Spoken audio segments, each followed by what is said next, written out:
Like we did last week, playoffs are all about the heroes and big players making big plays in big moments. So we'll start off with our Huddle Up Hero Tracker. We'll take a look at last week's board right now. We had some good names on there, people that stepped up in Super Wildcard Weekend, but now it's time for the divisional round. So Luca, we'll start with you. Who's sitting at the number 5 spot? It's a player that did not play. Jason Kelce of the maybe retired team. Maybe the Philadelphia Eagles. Who knows? I mean, he was all anyone wanted to talk about, and for good reason, just jumping out of that suite effortlessly, I may add. Like, that's a 300-pound guy making that look so easy, and it's like, yeah, these guys are freak athletes no matter how big they are. So that's part of it, but also just like, name a better hype man than Jason Kelce. I don't think you can. I really don't think you can. He is so happy for his brother's success and vice versa, of Travis wearing 87 because of his brother. Like, that story alone is amazing. And then lifting that Taylor Swift fan up with the sign to Taylor so she could see it. Like, unbelievable. All the while, his wife is in the box with them as well, just like, this is my husband, and like this is what he's going to do. And it was just incredible from start to finish.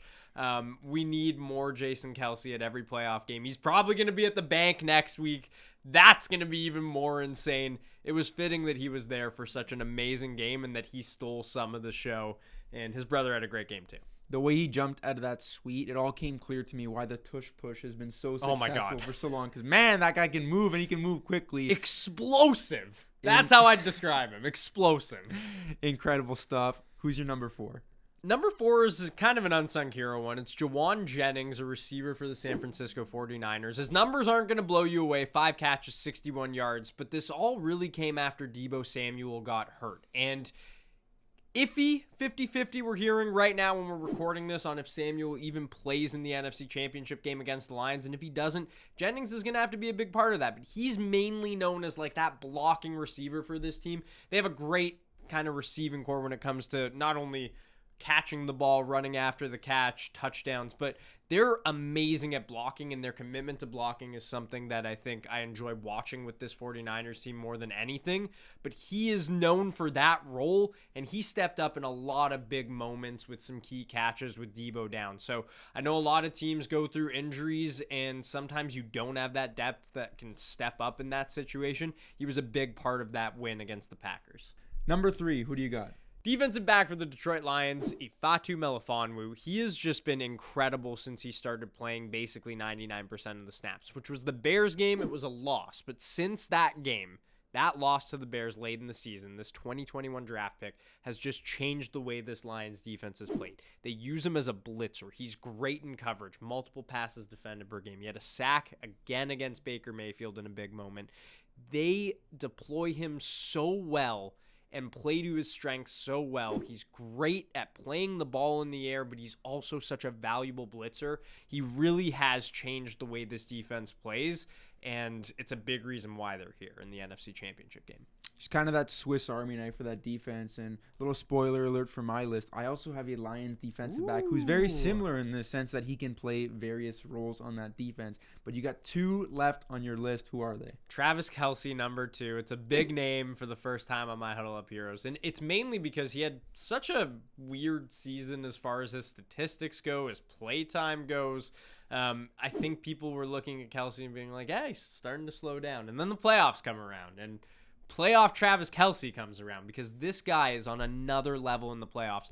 We're talking about him being close to breaking 3 unbreakable records that were held by Jerry Rice for receiving yards, receiving touchdowns, and catches. Catches he can beat next week with 7. He's 6 behind Rice. He's only 4 touchdowns behind Rice and about 500 yards, give or take. So when it's all said and done, Travis Kelce could be the greatest receiver we've ever seen play in the playoffs, and he's played 9 less games than Jerry Rice. It's unbelievable. Of players that have played 15 playoff games, he's got the best yards per game.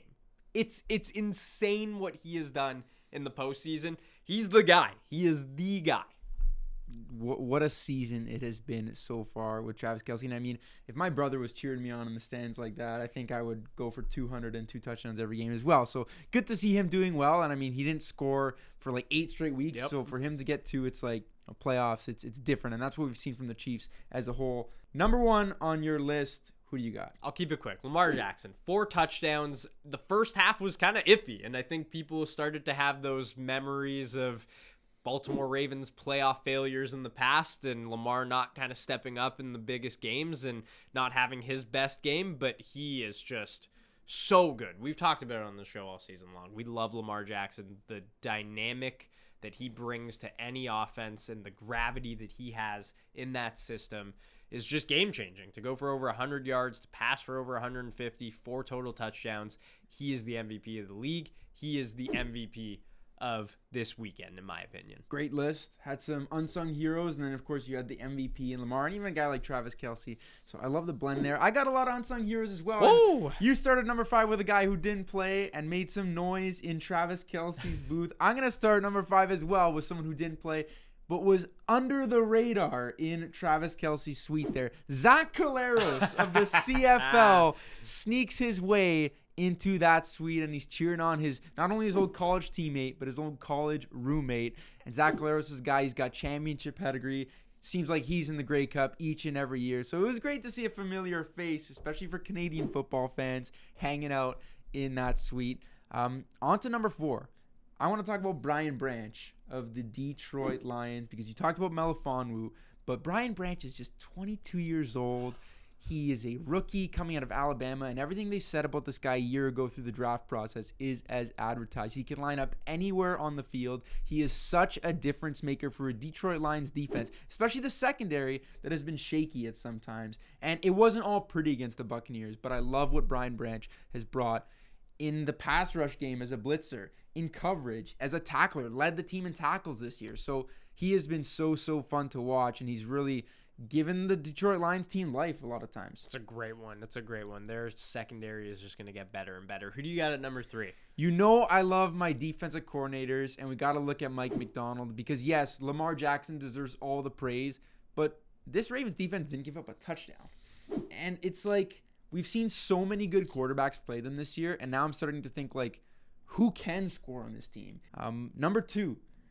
Isaiah Pacheco of the Kansas City Chiefs. Yes, you may be surprised I didn't go Patrick Mahomes' direction, but last time the Bills played the Chiefs, they didn't have Pacheco. And he proved to be a massive difference maker last night against the Bills. We all know what he is. He's a tough physical runner, and when you continue to pile up those carries, it just wears a defense down, and it honestly makes everything easier on Mahomes. And yes, he was great, but I really don't think they have that same success in that game if Pacheco's not in the lineup. Completely agree with you. He is a difference maker, the king of angry runs. Who's at number 1 for you? The ultimate difference maker, the franchise changer, Dan Campbell of the Detroit Lions. I would run through a brick wall for this guy, and he made my list last week at number 3. Taking Detroit to the NFC Championship is something that growing up I feel like I would have never heard. They just felt like that franchise that couldn't string together any sort of success. For him to come in there, make all these promises about how they're going to play, and deliver to a city and an organization that has been starving for wins for so long. Detroit is one of the best stories in sports right now, and I give all the credit and glory to Dan Campbell. Great one to have at the top of the list. He really does feel like he is changing the culture there in a way that like a Belichick would or a Pete Carroll would, coming from USC, that did with Seattle. So those are our lists. Those are our Huddle Up heroes going into conference championship weekend.